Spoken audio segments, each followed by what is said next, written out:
Tambaya ce da ni ga Wahabiyawa, amma kafin nan bari in sa mana wannan bidiyon mu saurara sannan sai ku ji tambayar ta. من يقول أن الصحابة أفضل من آل البيت فإن إيمانه مشكوك فيه، فالله تعالى يقول في كتابه الحكيم: قل لا أسألكم عليه أجرا إلا المودة في القربى. وأبو بكر ذهب يجري خائفا يترضى فاطمة كي تغفر له في قضية الميراث، فكيف يكون أفضل من آل البيت؟ Wahabi na duniya to sai dai wanda bai ta'amuli da social media amma zai san wanda ake nufi da Sudes. Shi wannan Sudes din abin da yake cewa shine yana tabbatar da cewa babu waɗanda suka kai Ahlul Baiti falala ko kuma matsayi ko daraja. Yake cewa kuma duk wanda yake shakka ko yake inkarin hakan to imaninsa akwai kokonto a ciki, ma'anansa shine munafiki ne. Kamar yadda an dawo an sake tattaunawa da shi akan cewa wannan magana fa da ya faɗa ta da ƙura ana ta magana. Shin menene gaskiya? Bari ku ji abin da ya ƙara cewa. نعم، هناك أخبار متداولة عني أنني قلت بأن آل البيت أفضل من الصحابة. نعم، وهذه حقيقة، وليس هناك أحد من المسلمين يعترض عن هذه الحقيقة، والجميع متفق أن آل البيت أفضل من الصحابة، إلا بعض المنافقين من ينكرون. sai ya fito ya ƙara tabbatar da cewa lallai da dalilinsa da hujjansa babu wa'inda suka kai Ahlul Baiti girma da falala da matsayi. Ya ce kuma duk wanda ke inkarin hakan munafiki ne, ba wani musulmi mumini wanda ke inkarin wannan. Har ya ƙara da ƙadiyar kwace gadon Sayyida Zahra salamullahi alaiha, ya ce Abubakar haka yayi tazariya yana neman Sayyida Zahra ta yafe masa. Wannan ɗaya daga cikin misalan da ya bada kenan. Abubakar Siddiq, khalifa na farko bayan Annabi a wajen Ahlus Sunna, haka yayi tazariya yana neman gafaran Sayyida Zahra bisa kwace mata gado da suka yi. To idan ba haka ba me ya kawo haka? To in ba rami me ya kawo rami? To tambayar da nake da shi anan shine, idan har akwai afdaliya, akwai wanda yafi cancanta da dacewa da dukkan kamata kamala, menene amfanin barin wanda ya fin aje wajen wanda bai fi shi ba, alhali wanda ya fi din kuma yana nan kuma zai yi? Shine tambaya ta Wahabiyawa. Da kuka tabbatar cewa Ahlul Baiti sun fi sahabbai, me ya sanya kuka jefar da Ahlul Baiti kuka dauki sahabbai? Shine tambayar. Bari in ba mu misali ta yadda za mu fi ganewa, musamman waɗanda ba su yi zurfin karatu ba ko kuma ba su san tarihi ba da sauransu. Idan ba ka da lafiya kana ciwon zuciya ta kama za a yi wa zuciyarka tiyata, me zai hana, me ya hana ba za ka je wajen me kemis ɗin unguwanku ya maka aikin ba? Me ya hana ba za ka je wajen me kemis ɗin unguwanku ya maka aikin ba? Ba likita bane shi? Za ka ce min likita ne, me yasa ba za ka je ba? To muƙaddara ka ce bai iya ba, to shikenan bai iya ba. Yanzu sai a kawo maka likitoci guda biyu, ɗaya ya iya aikin amma fa sunan aikin, sunan abin da ya iya shine iyawa kawai, amma kuma ɗaya ƙwararre ne akan aikin. Ɗaya ƙwararre ne akan aikin, shi ya ƙware, amma shi wannan ya dai iya, an yi mai shida da wannan din ya iya shi ma, amma dai wannan ya fi ƙwarewa. Ma'anar shi wannan ya fi garanti. Da Allah da Annabi, kai da za a yi ma aikin zuciya, in aka baka zabi aka ce ka dauki ɗaya daga cikin su, wanne zaka dauka? Zaka dauki wanda aka ce ya iya ne, ko ko zaka dauki mafi ƙwarewan ne?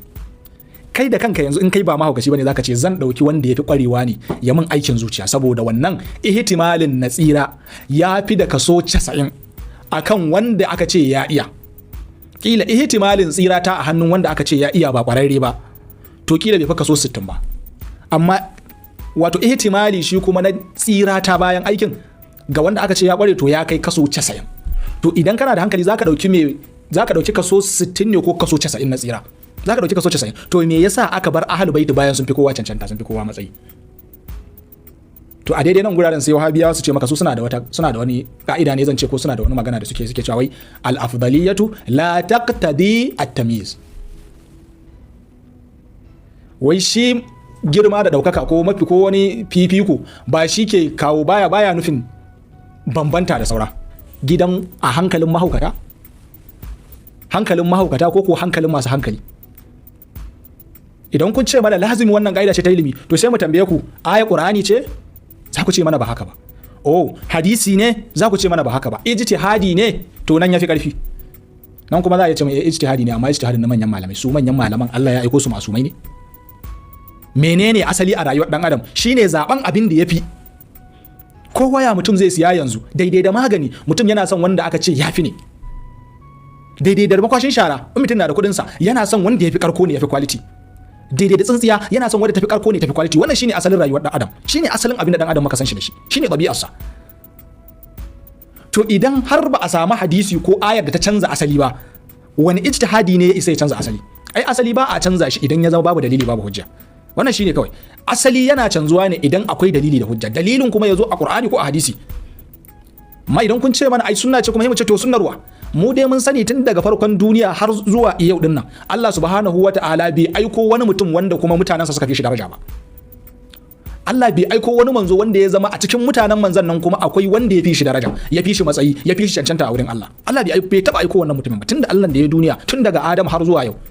Duk wani annabi da duk wani khalifan annabi da ya zauna a doron kasa zaka samu a lokacin sa babu sama da shi ta kowane fanni, ta kowane bangare. Wannan sunnar Allah ce. Inda yana so ya wakilta wani akan al'umma to sai ya zabi wanda ya fi su dacewa da cancanta. Hakikanin addini shine cancanta. Jagorancin addini cancanta yake bukata, baya bukatan shekarunka, baya bukatan wani abinka, yana bukatan cancanta ta kowane fanni, musamman kuma wanda zai jagoranci duniya kuma musulunci. To me ya canza wannan asalin ya ku ahlus sunna? Me ya canza wannan asalin? Idan mun ce kuna da hannu dumu-dumu wajen kashe Imam Hussein ban yi muku ƙarya ba. Me yasa? Saboda da wannan kin gaskiyan ne, da wannan bujirewan ne, da yadda Ahlul-Baiti da aka yi ya haifar da wannan waƙiyar da ake ciki. Mutum a waje zai zo ya ce maka Ahlul-Baiti sun fi sahabbai, amma kuma lokaci guda shine ya jefar da Ahlul-Baitin ya dauki wasu. Wai ina aka taba haka? Wani hankali salimin ne zai ga wanda ya fi amma ya dauki wanda bai kai ba? Idan ba akwai san rai da san zuciya ba, to kai daga jin wannan abin ka sa akwai question mark.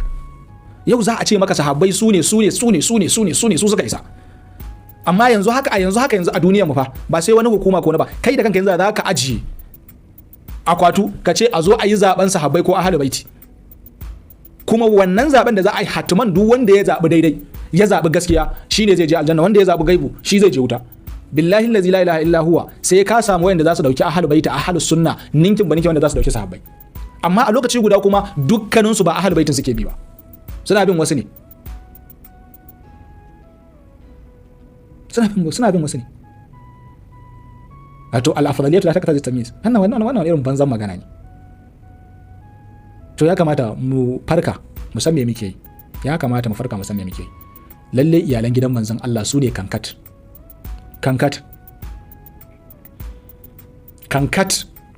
Don haka addinin mu na musulunci da addinin cancanta ne da dacewa. To bai kamata mu bi waɗanda ba su cancanta ba, ko kuma sun cancanta amma kuma ya zama akwai waɗanda suka fi su cancanta. Mu zama ko da yaushe ihtiyadin mu yana kololuwa ne, ba yana ta sawasiya ba. Alal akalla fa nake gaya mana ba, saboda wannan sha'anin jagoranci ne zuwa ga Allah subhanahu wataala, zuwa lahira. To lazim kana son ko jagoran da zai ja ka zuwa ga Allah shine jagoran da Allah ya yarda da shi, ba kai wanda kake so ba.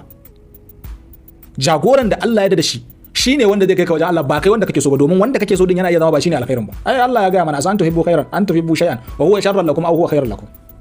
Asa an tuhibbu shay'an wa huwa sharran lakum wa asa an takrahu wa huwa khairan lakum. Ya kamata mu hankalta. Walhamdulillahi rabbil alamin.